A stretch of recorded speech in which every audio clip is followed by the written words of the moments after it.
I think I'm the last person on earth. It started with my sister. She was 8. She was kind and gentle. She was smart, which is why it never made any sense to me why she'd go into the woods on her own. We were careful, always. Mama taught us to forage for chicken of the woods, to differentiate between cow parsnip and water hemlock, and never to go past the dead log that crosses the creek. Mama was devastated. She stared out at the tree line for weeks. She went into the woods looking every day, and every night I'd watch for her to come back. Until she didn't. I told the men of the nearest town what had happened, and into the woods they went, but they didn't come back. The missing people became a spectacle to the surrounding towns, who sent more and more people into the woods, not to return. When hundreds went missing, they sent news crews, which brought in hundreds more. Each convinced they'd be the one to solve the mystery of the woods.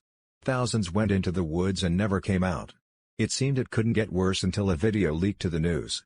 A soldier had been wearing a camera, uploading video directly to his website. Hell broke loose. It was as though a spell passed over every person who watched. They had to come see the miles of lush vibrant moss and leaves so green it hurt, to feel the ambient wind that blew the drapey curtains of the willows they saw in that video. Thousands turned to millions and my town went silent. The TV aired nothing but static. Everything went still. I couldn't understand the effect the video had on everyone.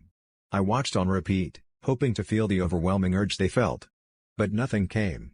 So I waited. For weeks, I waited for someone to come and find me. To tell me they didn't understand either, but no one did. My heart ached, for my sister, for Mama, for myself, all alone. When I had nothing left, I walked into the woods, past the log and through the willows, until I came to a clearing, huge and circular, carpeted with soft moss. A woman stood in the middle, like a tree come to life. "Please," I wept, "take me, too." She smiled a soft, sad smile.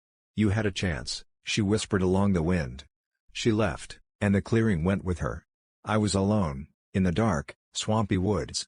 I don't know how long I cried, just until I had nothing left.